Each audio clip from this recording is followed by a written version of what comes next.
Parshas Kisisa. So, to understand this week's Parsha, or to get an insight into the Parsha, I'd like to draw your attention to chapter 19, verse 20. So, for those sharp tools in the shed, you're going to realize that that's not Parshas Kitisa. No, it isn't. It's Parshas Yisro.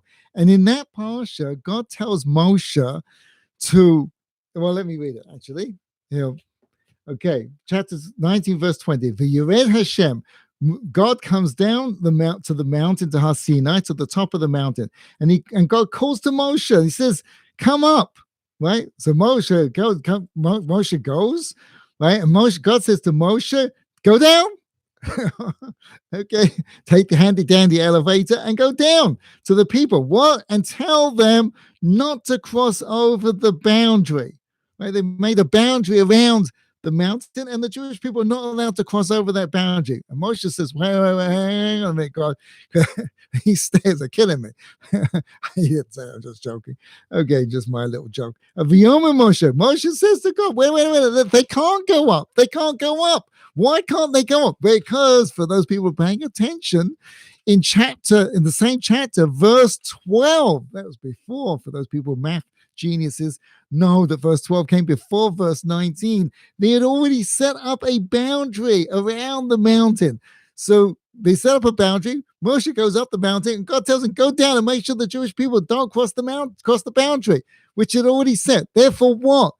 God knew that this is going to be a problem. So to preempt the problem, to make sure it wasn't going to be an issue, go back down again, because I know something, the subtle hint. I know something you don't know.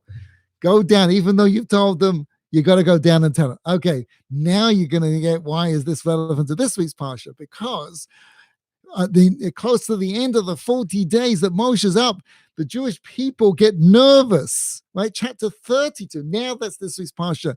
Chapter 32, verse 1. The people realized that the people thought that Moshe was late. They actually thought he had died.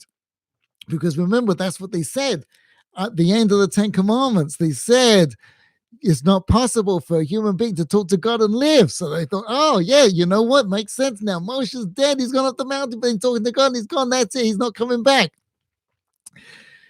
So at that point, would have been a perfect time for God to say to Moshe, oh, listen. I know we're having a nice chat here. And, it's wonderful to see the pictures of the grandchildren and everything. But we're going to have to cut short the conversation, pick it up later where we left off. If I forget, you remind me, right? Vice versa.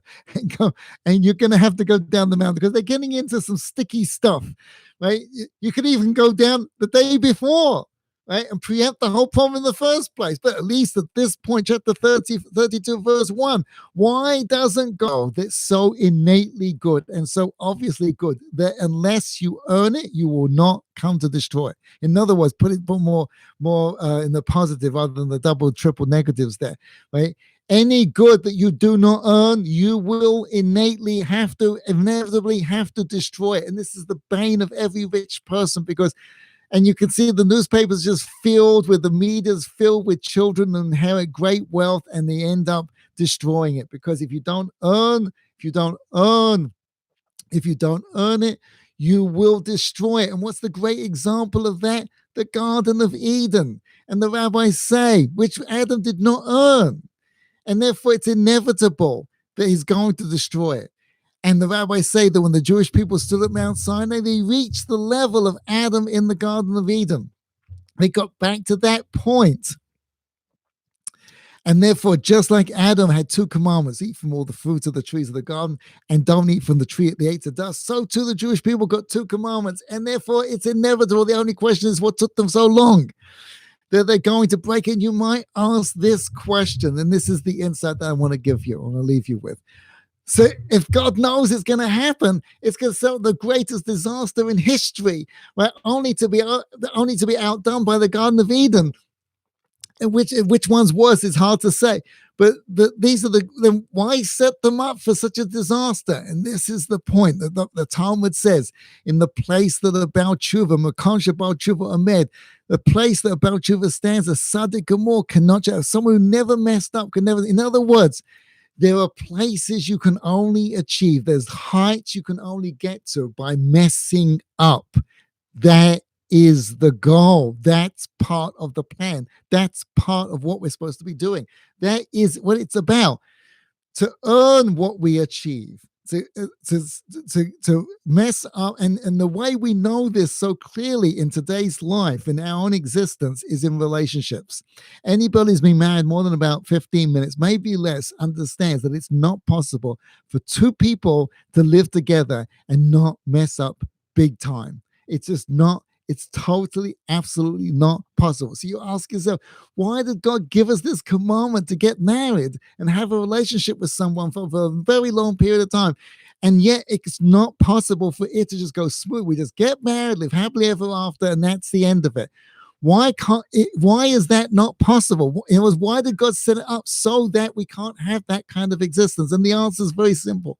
That if you have a relationship with someone where you never mess up, and nothing ever goes wrong. You never have to apologize. You never have to figure it out. You never have to come back and rework the relationship and redefine what we're about, and figure out your goals and who we're about and this relationship stands for, and all those things that go into a relationship.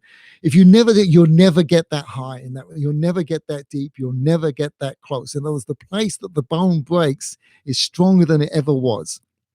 The place that a relationship breaks, and then the worst marriages I've ever had to deal with, the ones that are almost impossible, if not impossible, to ever deal with, are the ones where they never got into issues. They just constantly avoided each other the whole married life because they never got to be that close. It's the relationships where you mess up. That is what life, that is the goal. That is the mission. That is the purpose. Is, yes, you're going to mess up. Right? That is the goal. And in fact, you see that right in this week's Parsha, that right after this, Moshe asked God, now let me see your face. He achieves a level that he could not achieve before. And we get the 13 attributes of mercy that we did not have before, because in the relationship with human beings, in the relationship with God, the ones where you mess up and you make up and you get together again, that's why Yom Kippur just had Purim, right? The whole nother story there.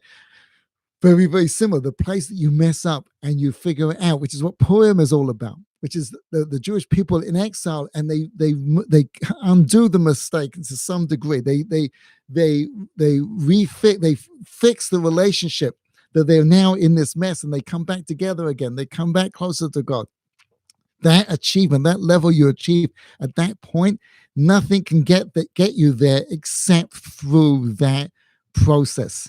And therefore, may all of us achieve a level of incredible, sublime bliss through making up for all the mistakes we ever make and have ever made in life. Have a wonderful Shabbos.